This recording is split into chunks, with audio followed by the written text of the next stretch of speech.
Boris Johnson calls a fix to the social care system. And it really comes in two halves. There's a series of tax rises on all sorts of different people, far more groups of people, I think, than we were expecting even 3 or 4 days ago. And then we've got the outline of a system to solve initially, for the first 3 or so years, the backlog of the NHS, and then that money transfers into a new rewired social care system, helping people avoid selling their houses in order to pay for care if they get dementia or other long-term debilitating conditions and need to go into a nursing home, and also some money that's going into the social care system itself. Now, so an absolutely huge set of changes. Let's look first of all at the tax system. So as you mentioned, a 1.25% increase in national insurance for employers, the same 1.25% increase in national insurance for employees. Now, once upon a time, George Osborne used to call that a jobs tax when it was bandied about as a possible levy that Labour might impose, but now the Conservatives have embraced that. But on top of that, a couple of interesting and unexpected tweaks from 2024, that levy, which will appear on your payslips as a health and social care levy, will also be made to be paid by pensioners who are working. So that is a big change, because at the moment national insurance isn't something that pensioners have to pay, but from 2024, 2023, in fact, it will be a charge that pensioners who are still in work will have to pay. Now, that is designed to address some of the criticism that you heard over the weekend, that those who are of working age are having to pay, but perhaps pensioners are the one that benefit. And in addition to that, there is an additional surprise tax that we perhaps nobody anticipated when we got up this morning, and that is a tax on dividends. So people with shares that sell them, and then that dividend tax will go up. That will also go up 1.25%. It'll end up with a tax of around 33%, I think, on dividends.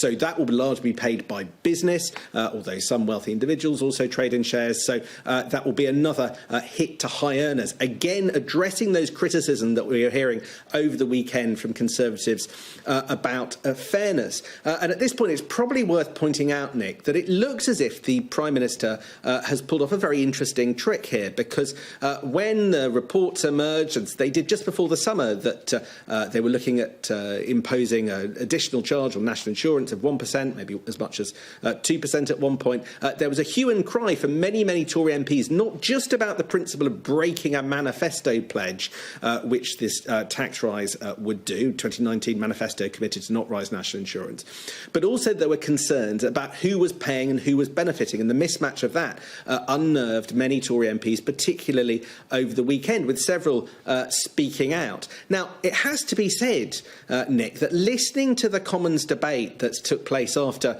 the Prime Minister's statement, listening to those exchanges, the level of criticism that you might have expected having read the Sunday papers was comparatively much more muted.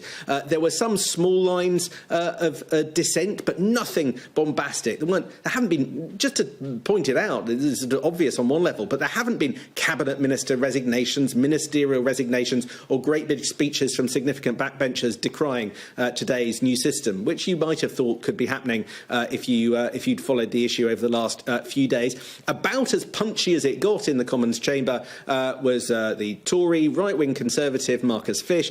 He talked about whether or not the Prime Minister would work with him in order to make the system that he'd announced less burdensome. So that's not exactly on the scale of a vitriolic denunciation. But given that that's the kind of tenor of the interventions from Tory MPs, you can see why Boris Johnson and the Chief Whip are looking to pull off another coup, which is, having made this announcement today, they are seeking to ram it through the House of Commons, get an authorising vote tomorrow. Jacob Rees-Mogg has announced earlier today that this issue will be addressed on the floor of the House of Commons and put to a vote then, so that MPs get their chance to authorise it. But here's Boris Johnson, who will outline why he thinks everyone should back it. Good afternoon. I'm joined by the Chancellor of the Exchequer and the Secretary of State for Health and Social Care, because today we're setting out our plan to help our NHS recover from the pandemic and build back better by fixing the problems in health and social care that governments have avoided for decades. We all know someone whose test, scan or hip replacement was delayed, or who helped protect the NHS amid the immense pressures of COVID by putting off treatment for a new medical condition. And now, as people come forward again, we need to pay for those missed operations and treatments. We need to pay good wages for the 50,000 extra nurses we're recruiting, and we need to go beyond the record funding we've already provided to the NHS. And that means going further than the 48 hospitals and 50 million more GP appointments. So today, following the most successful vaccine programme in the world, we're beginning the biggest catch-up programme in the history of the NHS, increasing hospital capacity by 110% and enabling 9 million more appointments, scans and operations. And I have to level with people, waiting lists will get worse before they get better, but compared with before COVID, by 2024-2025, our plan will allow the NHS to aim to treat 30% more patients who need elective care, like knee replacements or cancer screening. A recovery on this scale cannot be delivered by cheese-paring budgets elsewhere, and it would be irresponsible to cover a permanent increase in health and social care spending with higher day-to-day borrowing. For more than 70 years, we've lived by the principle that everyone pays through our taxes for the NHS, so it's there for all of us when we need it. In that spirit, from April, we will have a new UK-wide 1.25% health and social care levy on earned income, with the money required by law to go directly to health and social care across the whole of our United Kingdom, and with dividend rates increasing by the same amount. This will raise almost £36 billion over the next 3 years, not just funding more care, but better care, including better screening equipment to diagnose cancer earlier and digital technologies allowing doctors to monitor patients in their homes.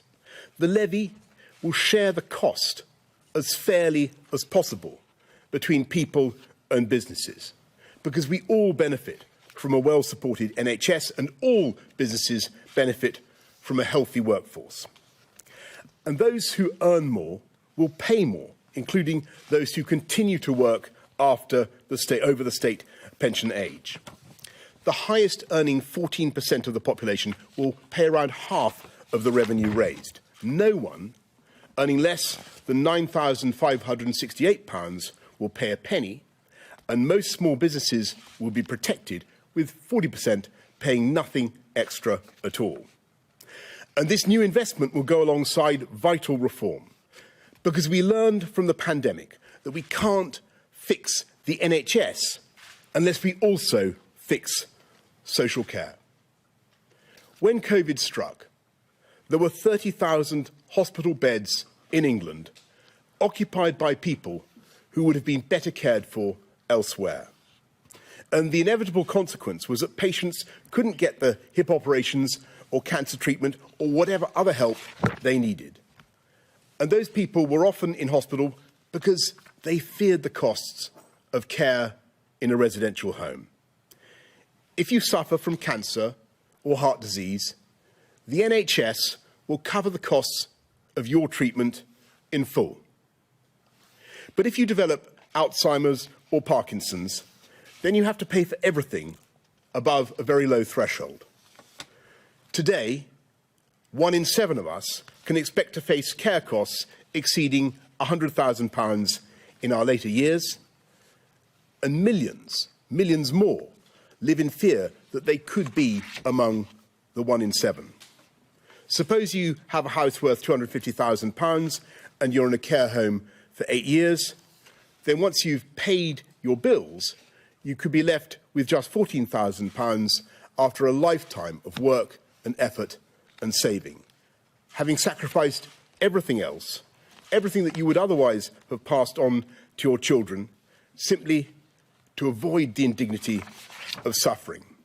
So we're doing something that frankly should have been done a long time ago, and share the risk of these catastrophic care costs so that everyone is relieved of that fear of financial ruin. We're setting a limit to what people will ever have to pay, regardless of assets or income. In England, from October 2023, no one starting care will pay more than £86,000 over their lifetime. No one with assets of less than £20,000 will have to pay anything at all, and anyone with assets of between £20,000 and £100,000 will be eligible for means-tested support. And will also address the fear that many have about how their parents or grandparents will be looked after. Will invest in the quality of care and in carers themselves, with £500 million going to hundreds of thousands of new training places, mental health support for carers and improved recruitment. Making sure that caring is a properly respected profession in its own right, and will integrate health and social care in England so that all elderly and disabled people are looked after with the dignity they deserve. No Conservative government wants to raise taxes, but nor could we in good conscience meet the cost of this plan simply by borrowing the money and imposing the burden on future generations. So I'll be absolutely frank with you, this new levy will break our manifesto commitment. But a global pandemic wasn't in our manifesto either. And everyone knows, in their bones, that after everything we've spent to protect people through that crisis, we cannot now shirk the challenge of putting the NHS back on its feet, which requires fixing the problem of social care and investing the money needed. So we will do what is right and reasonable and fair. We'll make up the COVID backlogs, we'll fund more nurses, and I hope we will remove the anxiety of millions of families up and down the land by taking forward reforms that have been delayed for far too long. Thank you very much. I'm now going to hand over to Rishi. Rishi. Thank you, Prime Minister. Good afternoon. I'd like to address straight away the following question. Why do we need to raise taxes? 3 reasons. First, we need to properly fund the NHS as we recover from the pandemic. Senior NHS leaders have made clear that without more funding, we will not properly be able to address this significant backlog in people's cancelled operations, delayed treatments, or missed diagnoses. To get everyone the care they need is going to take time, and it is going to take money. The second reason is that the social care plans announced today have created an expanded safety net. Instead of individuals having to bear the financial risks of catastrophic care costs themselves, we as a country are deciding to share more of that risk collectively. This is a permanent new role for the government. And as such, we need a permanent new way to fund it.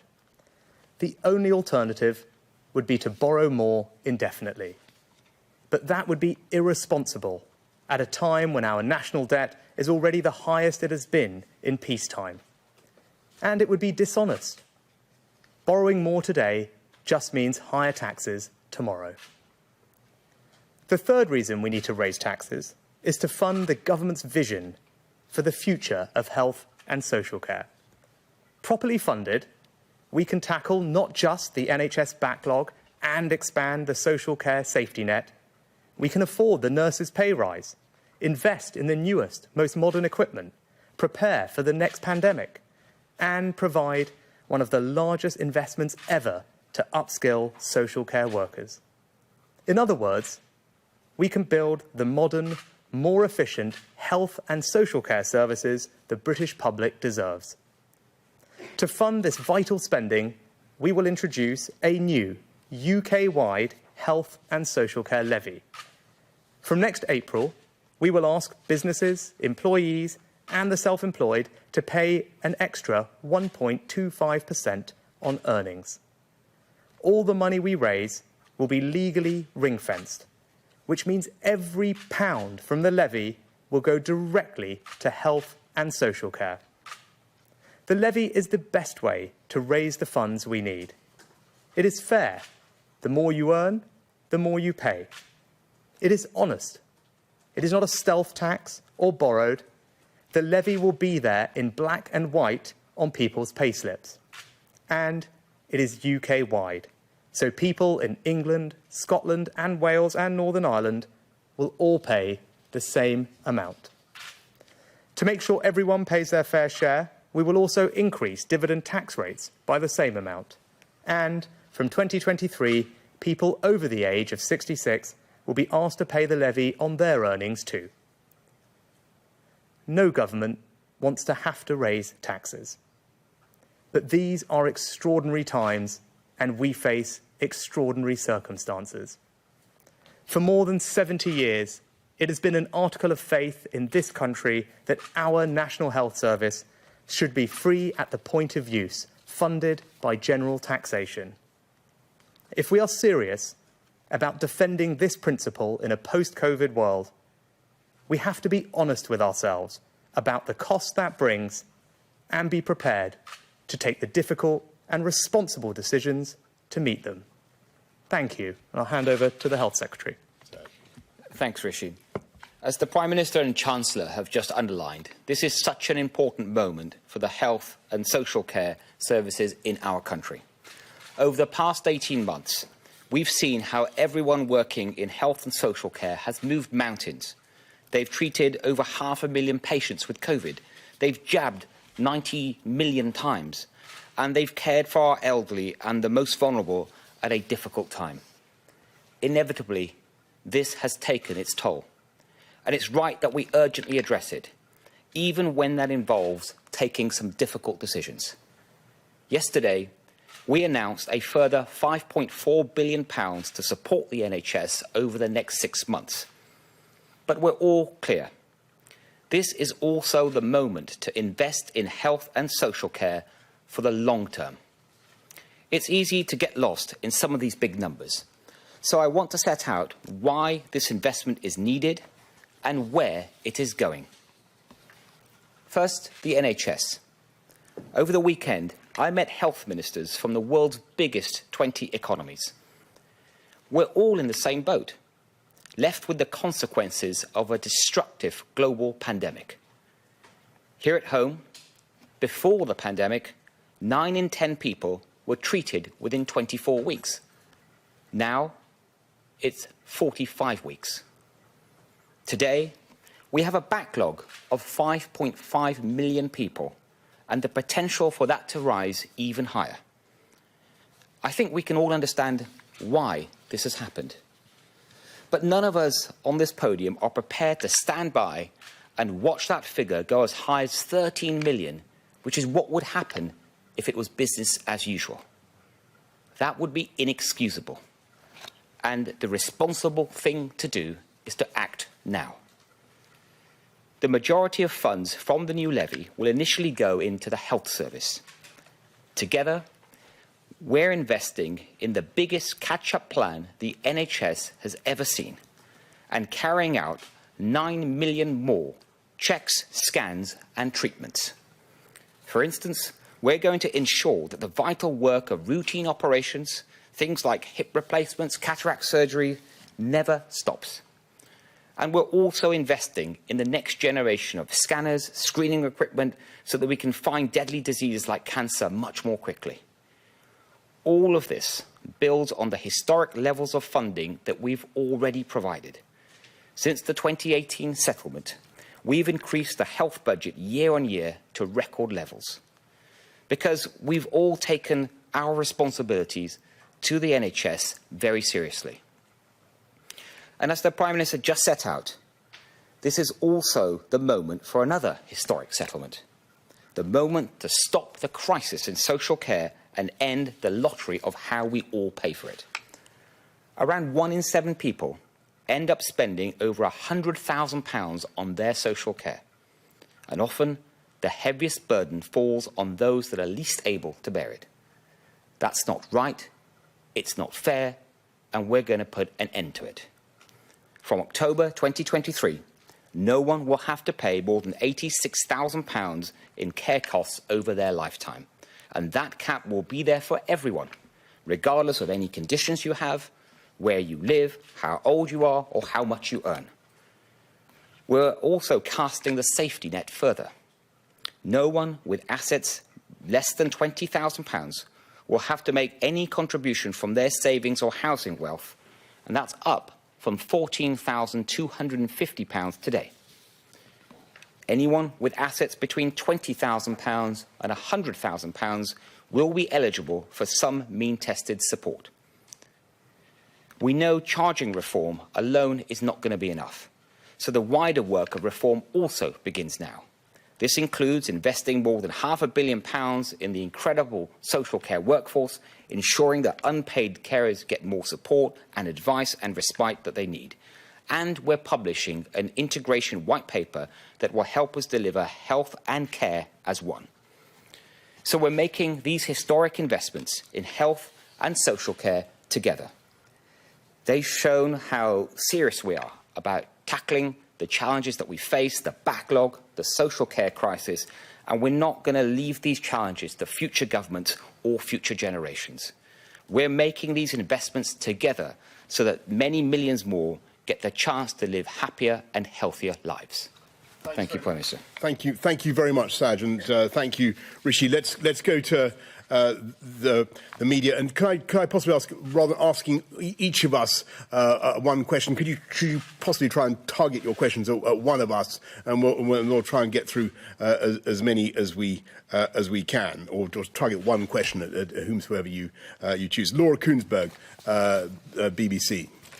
Thank you very much, Prime Minister. I think it'd be a shame with the three of you here if we're not actually able to hear from all of you, but we'll see how we get on. I thought that was probably going to be a faint request. Anyway, well, to you, a small proportion of this huge amount of money will come from dividend tax, but what is fair about a huge tax rise, Prime Minister, that will overwhelmingly be borne by working people while the expensive properties of wealthy pensioners are protected? To the Health Secretary, but you can answer this yourself if you would like, getting £5 billion out of £36 billion in the next 3 years is going to social care. But what guarantee can you give people that money will actually go to social care, and that over time social care will get more of this new levy? And if you can't give us a concrete guarantee, then how are people to believe that the reform to social care is real? And to the Chancellor, taxation is going to hit its highest ever share of national income, according to the IFS this afternoon. Can you tell the public with a straight face that the Tories are still the party of low taxation?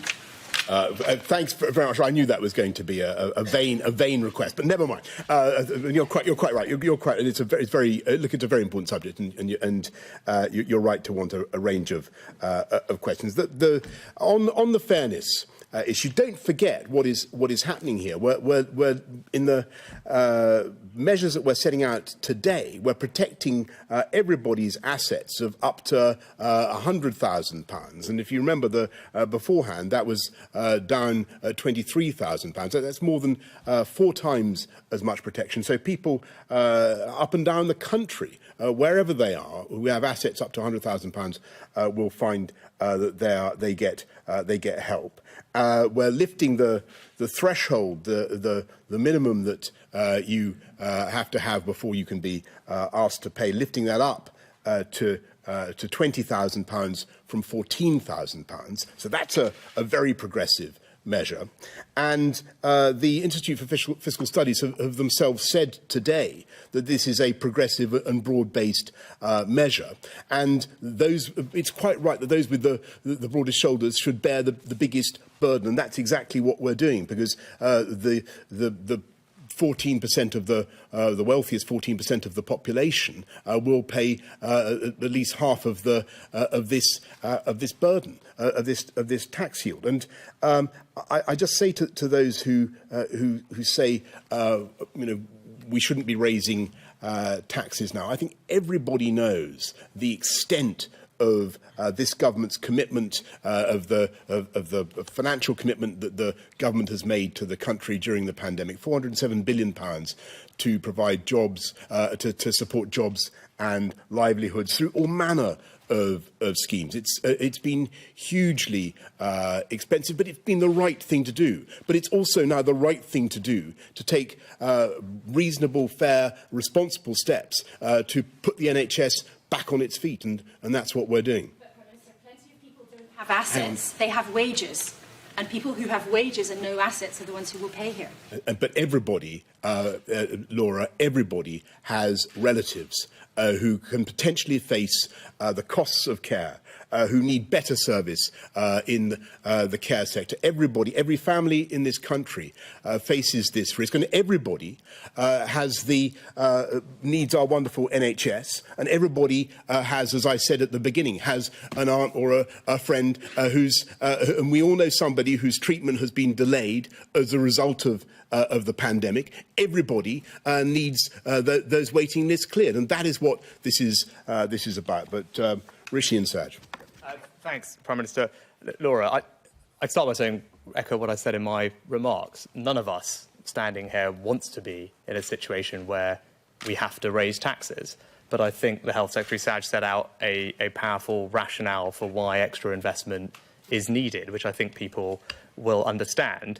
And look, there is no easy or perfect way to raise money. I'm not going to pretend that there is. We've set out why our approach, this new health and social care levy, is the best way to do it. It means we can do it on a UK-wide basis because we are a government that believes in the union and the strength of the union. Doing it this way allows us to make sure that that is a reality.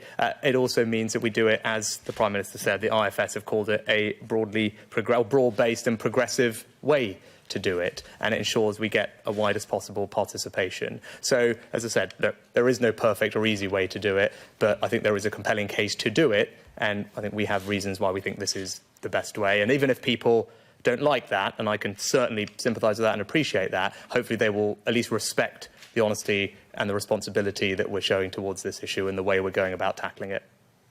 And Laura, if I can just add to that, if we had done nothing, business as usual, as I called it, we're being told, my officials were telling me the waiting list could rise to 13 million. We were not going to tolerate that, and that's why we took these difficult decisions to do the right thing. I think what anyone would expect from a responsible government, and to set out our plans clearly. And in terms of how that money is split, it's right that absolutely most of it in the early years especially is going to the NHS, because that's where we have the pandemic emergency and we have to deal with this backlog. And but over time, more and more will start going into social care, into these new plans. Of the 36 billion, 5.4 billion at least will be going into adult social care, and that will be covering all sorts of new spending. This is additional spending into adult social care on top of what the government already provides, including, for example, supporting 700,000 new places for training, workforce development support, and also more money to local authorities so they can give providers a fairer cost of care. Thanks very much. Anushka Astana, ITV. Prime Minister, the tax rise isn't the only manifesto promise that you've broken today. The £86,000 cap cannot guarantee that no one will have to sell their home, and the triple lock on pensions has been scrapped. How can voters believe what you say? And to the Health Secretary and to the Chancellor, those currently in the care system will not benefit from this cap. That is not fair, is it? Thanks very much, Anushka. And I just repeat what I said. Of course, you're right, but COVID was not in the manifesto either.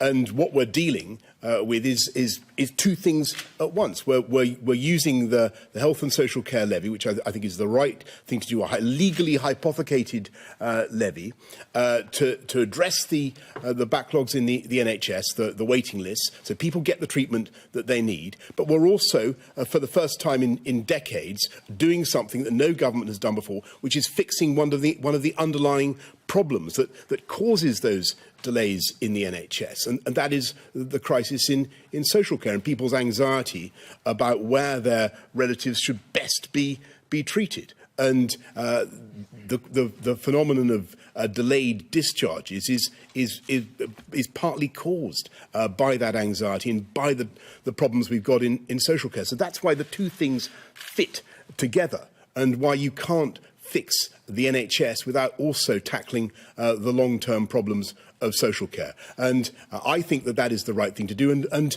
if people look at our manifesto, they will also see that we pledged to fix social care after governments had failed to do it for decades. And we also pledged to be fiscally responsible and not to run up excessive deficits, excessive debts. And I think that people will see that in the current circumstances is also the right thing to do.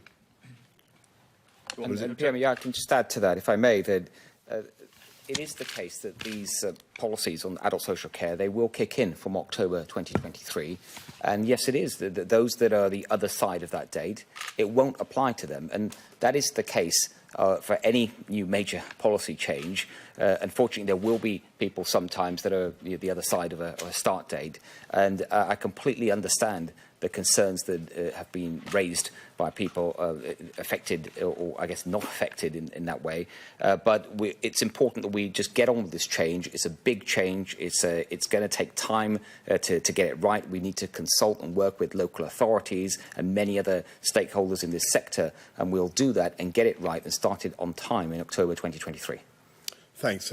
Beth Rigby, Sky News. Prime Minister, you said in the Commons today that you don't break manifesto commitments lightly. You told that to your MPs. But it's not the first time you've promised things to voters and then you've broken them. And I'm thinking about no checks in the Irish Sea between GB and NI. You promised no cuts to the foreign aid budget. You promised to keep the pension triple lock. You promised no tax rises. Breaking promises appears to be part and parcel of how you conduct business in your government. When you were making this decision, was there not part of you that worried about it and thought that at some point voters will lose faith in you and you will lose credibility, not just for yourself, but for the Conservative Party as well? And to the Chancellor, you are traditionally a Chancellor who is in favour of low taxation. You're a small estate Conservative, as is the Health Secretary. Indeed, you're a Thatcherite, I think.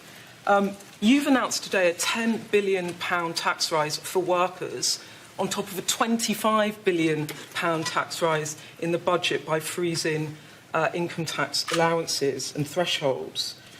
Are you comfortable with the Conservative Party losing its reputation as a party of low taxes? And will you commit today to actually not raise any more taxes in this Parliament? So perhaps, Prime Minister, if you like a read my lips moment.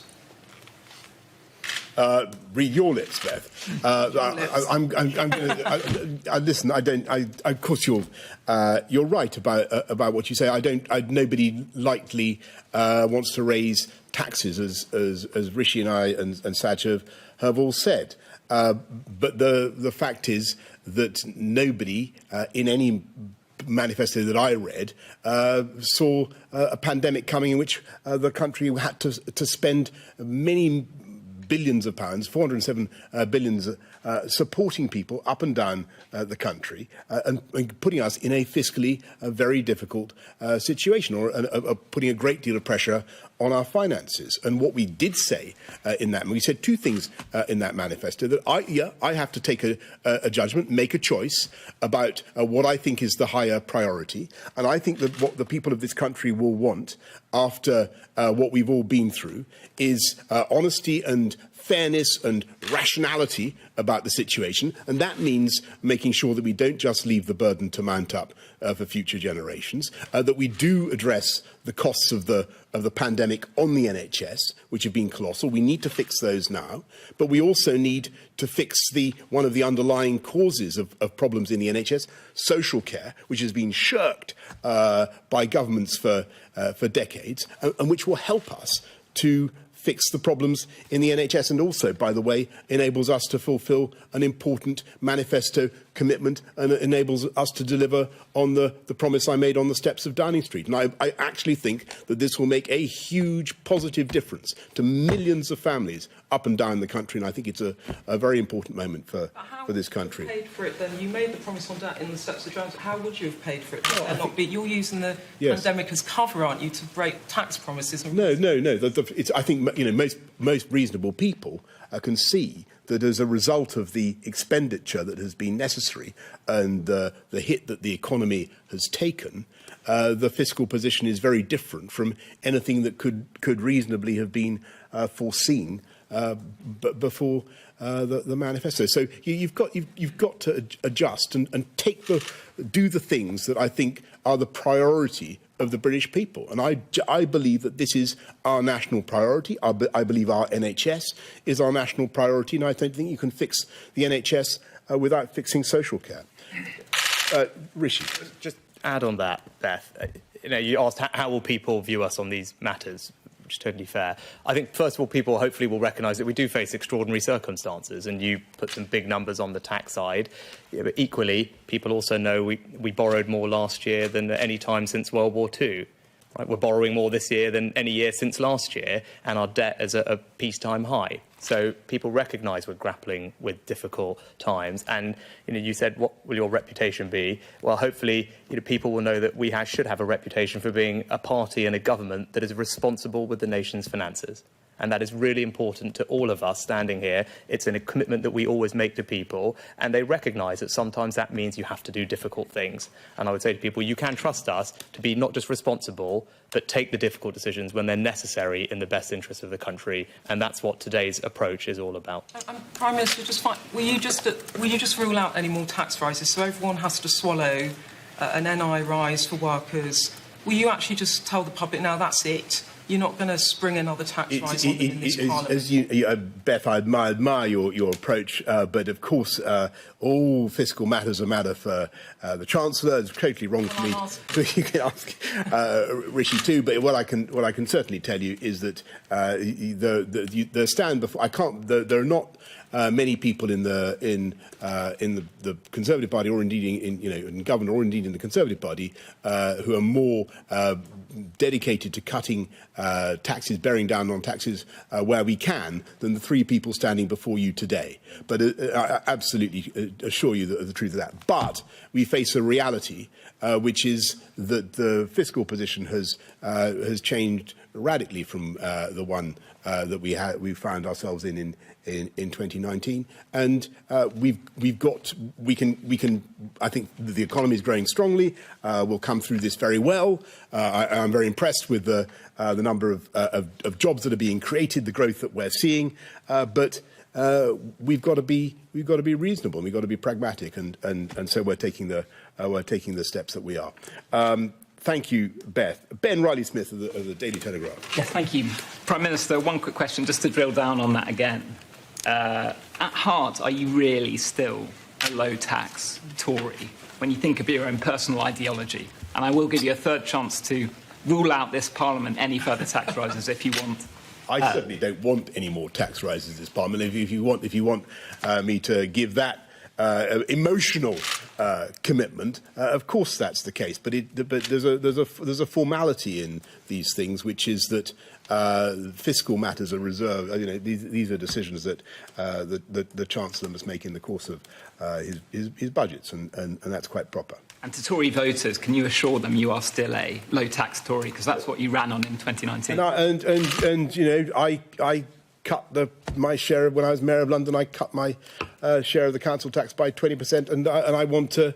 I believe in leaving more money where possible for people to spend on their families and their own priorities. Of course, that's right. But what I just one point I would make to you, Ben, thinking about hard-working families who try to do the best for themselves and their families. This is something this measure actually, by protecting people against catastrophic costs, it rewards effort and thrift and saving and people thinking about their family. And I think it's actually a profoundly conservative in its instincts. It helps people up and down the country who are working hard for their families. I have one for the Health Secretary. When this reforms come into place, can you promise that no one will have to sell their home to pay for social care? Because that was how this whole reform was always pitched in the previous years. What these reforms ensure is that people will now, for the first time, have complete confidence about the maximum that they'll have to pay towards their care. So that's the cap, the £86,000 cap, and no one will have to go beyond that. And that confidence means that they can plan much better for their future. They can manage their assets better because, as I said earlier, that 1 in 7 people at the moment are having to pay these catastrophic costs of over £100,000, and perhaps because they had dementia or something else where they just had annual costs going on year after year, and it wiped out their total assets. So that can end now because we're providing this confidence.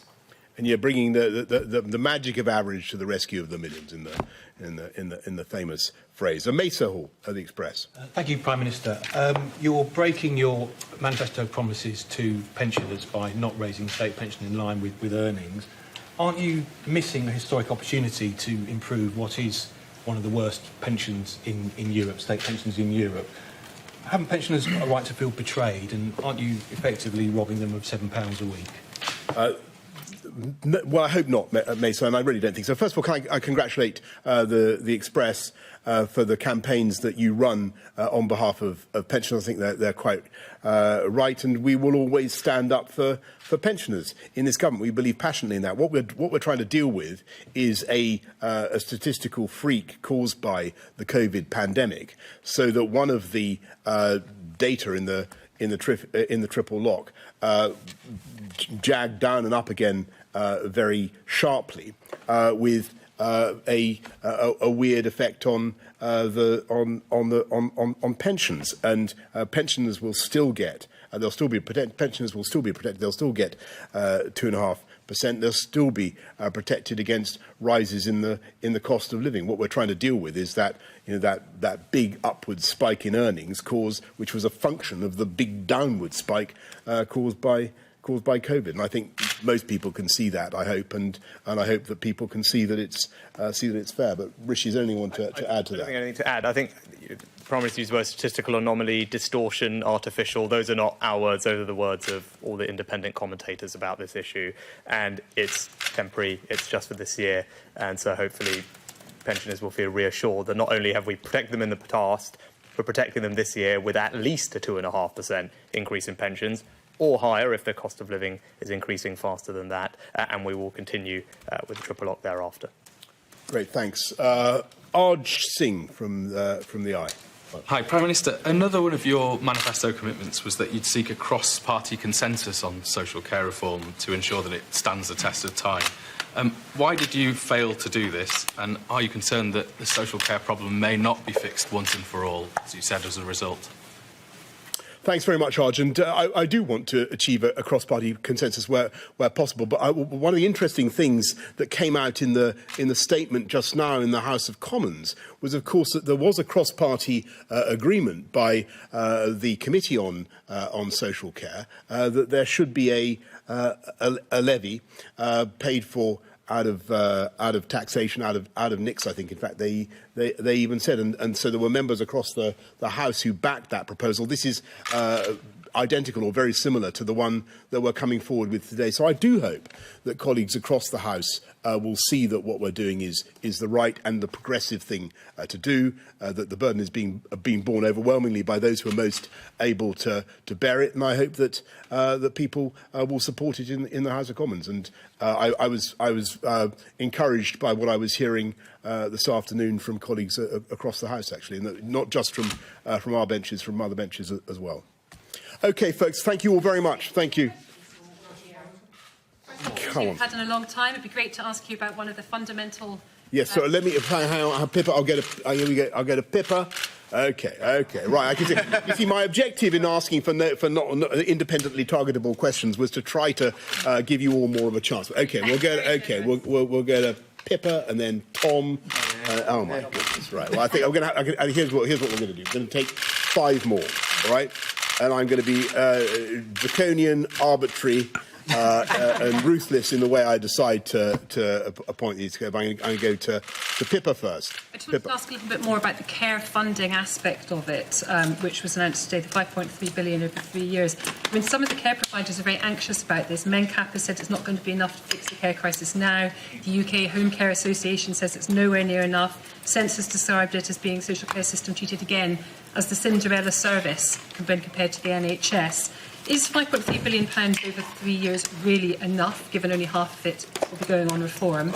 How easy will it be when that moment comes to an end to transfer, if you like, that cash from the NHS backlog to the social care system? And to the Chancellor, is there more money likely to be available in the autumn statement specifically for social care? Thanks very much, Pippa. Well, on local councils and social care, as you know, we've put billions in already throughout the pandemic, and the objective of the levy is to ensure that social care gets properly funded. But as the reforms kick in, the increment going to social care goes up. But Sajid, what I'll add to that is that this is on top of the funding system that already exists. So this is your fresh new funding, £5.4 billion over the next 3 years. And in terms of exactly how it's going to be applied, so for example, the £500 million for workforce training, we will be consulting with our colleagues in the sector and working with them on what's the best way to use that, listening to their ideas, equally on the fair cost of care, working with local authorities across the country to see how best to use that money. Great, thanks. Tom Newton-Dunn. Prime Minister, one for you or possibly your Chancellor, since you've kindly devolved all tax-raising questions to him as First Lord of the Treasury. You've hypothecated all this money for the NHS and social care. You'll say that's going to be legally ring-fenced. But what happens come 2025? You haven't paid down all the money you need to pay down for the NHS for COVID catch-up. Will you then keep that 12 billion a year, keep on going into the NHS, or will it be then hypothecated for that moment onwards into social care? For in other words, will the NHS get the never-ending £12 billion a year extra, or how do we know this money actually will go to your social care plan? Because that's what we're setting out today, and as Saj has just explained, the reforms and improvements in social care go upwards in expenditure terms over the coming years. But the priority right now is fixing the electives, fixing the backlog, paying for the nurses that we're recruiting in huge numbers, doing the vaccines, but also recognising that you can't expect in the long term to fix these problems unless you also deal with social care. But any of my colleagues want to add to that? Heather. Follow up to that one, really, which is what proportion, so it's less than £1 in the sixth of this tax increase that will be going to social care in the first 3 years. I wonder what you expect that proportion to be in, say, 5 years' time or 10 years' time. Will it ramp up quite quickly, the proportion that goes to social care? When will it be 50-50? And just, Prime Minister, are you going to reshuffle your top team this week? You could take the last you do the second one. But just on that, the proportions we've set out for the next 3 years, I think most people understand there's a lot of assumptions we've had to make here in terms of the prevalence of COVID, the future direction, because that will have an impact both on NHS and social care. And then also an assumption around how much of the sort of missing treatment. So we estimate there's about 7 million people that normally, in normal times, would have come forward to the NHS for treatment. They stayed away at the height of the pandemic. We all understand why that happened, but we have to make an assumption around how much that will bounce back. So I don't want to say, after 3 years it will be exactly this split, but what we do know is that we'll be able to certainly deal with a huge amount of the backlog of the next 3 years, and more proportionately of the funding through the levy will go towards adult social care. But you don't think you'll have dealt with the whole backlog in the next 3 years? We're going to try and tackle as much of the backlog as we can. And we've got to be realistic. Unless we do this, we can't deal with the backlog in the way that I think the British public need. This is fundamental to putting our NHS back on its feet post-COVID. Harry, and then Jason, and then that's it. You didn't answer Heather's question about the reshuffle, I know. But, Prime Minister, do you still admit that national insurance is a regressive tax that will hit your constituents harder than it will hit any well-paid MP, as you told the House of Commons in 2002? And a question for the Health Secretary. If you were still doing the Chancellor's job, is this exactly how you would have fixed the COVID black hole? Harry, just quickly, just really to repeat what I think I said to Beth earlier on, this is the IFS have today come out and said that this is a measure that is both progressive and broad-based. It's the right way to raise the sums that we need and to fix the electives, fix the backlog, and deal with social care. I agree 100% with the Chancellor. He's been trained well. Okay. Right, Jason. Yeah, thank you. Businesses saying that this is a tax on jobs. I mean, you guys used to say this is a tax on jobs. Do you accept what business leaders are saying, that this will have an impact on jobs? And while we're talking about jobs, Prime Minister, put these guys out of their misery. Is there going to be a reshuffle? Okay, right. Look, first of all, can I just say, having praised the Daily Express for campaigning for pensioners, I do think it's right to say that the Daily Mail has run a historic campaign on the issue of social care. You have had it on your, it's been part of your battle cry for a long time now, and I think it's been the right thing to call for, and this government is delivering it. So I congratulate the Daily Mail and its readership for what they've said on this, and I think that it's fundamentally right. But you can't do that without some tax raising, particularly given the current context, and that's why we're taking the exceptional measures that we are, and they're framed to deal with these interlinked problems of pressures on the NHS, greatly accentuated by delayed discharges, and alleviating that problem of delayed discharges with finally a fundamental attempt to grip the issue of social care. So I hope that it finds. I think it's totally the right thing to do. And on your point about the economy. And whether this will take the air out of the tyres, take the wind out of the sails of the recovery that we're seeing, I don't think so. But perhaps I'd ask Rishi to say a bit more about that. Jason, so because of the way that we've done things in the past, the smallest 40% of businesses, so 650,000 businesses, won't be affected by this at all. And that's because of the employment allowance, which we increased in the first budget that I did. The next 40% of businesses, so another 650,000 or so, will face an average increase of about £450, which, for context, is about 0.1% of their revenue and less than 1% of their wage bill. And 70% of the contribution from businesses will come from the largest 1% of businesses. So that's the impact on businesses, which again is similar to the personal side, is, I'd say, progressive. I think you asked about the impact on jobs and supporting jobs. I think the labour market is performing incredibly strongly. Over a year ago, we put in place the plan for jobs. We announced that. We knew that jobs would be incredibly important. And back then, people were expecting unemployment to peak at 12 or 14%, millions of people unemployed. People now think that unemployment may have already peaked at less than 5%. That's 2 million fewer people out of work as a result of the interventions that we've put in place. We've had now 8 months of more and more people coming into work, 6 months of the unemployment rate falling, and we are continuing to support people into work and support businesses to hire them, whether that's through apprenticeship incentives, or if you're a small company, we're giving you £3,000 to take on a new apprentice at the moment. We've created a Kickstart scheme where we're fully funding high-quality jobs for young people with businesses.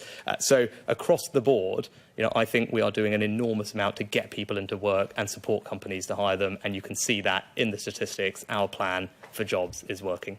OK, thank you all very, very much. And if I've avoided yours and Harry's question about more political matters, that is because this is a press conference that is focused on I think what matters to the people of this country, which is building back better from COVID, fixing the backlogs in our NHS and fixing social care at the same time. Thank you all very much. Thank you.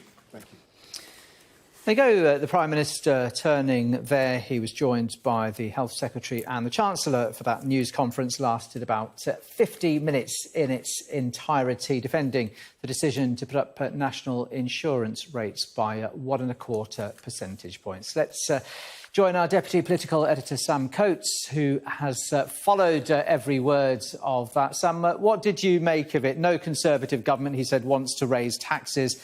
Boris Johnson, he had to do what is right, reasonable and fair. The Chancellor said borrowing more today means higher taxes tomorrow. So all of them defending this decision.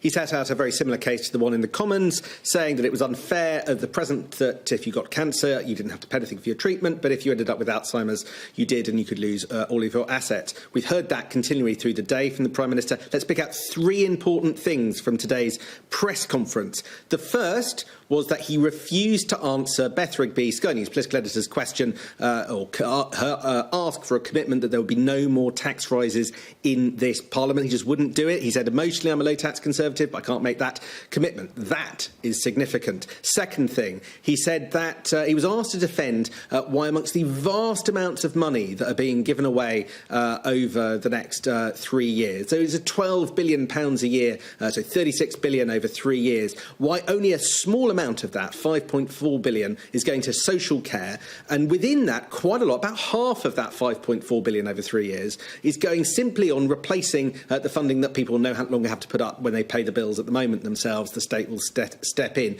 He was asked, is this enough money to transform social care? And that was the most interesting point of this press conference, was the way that he and Sajid Javid didn't really engage in too much detail. The point that actually, although this is billed as a social care transformation and there are changes to the way people pay, it is not necessarily going to result in a huge injection of fresh cash into the social care system. And then finally, he was asked, how do we know that at the end of the 3 years you are going to take money away from the NHS because the backlog's been cleared and give it to the social care system?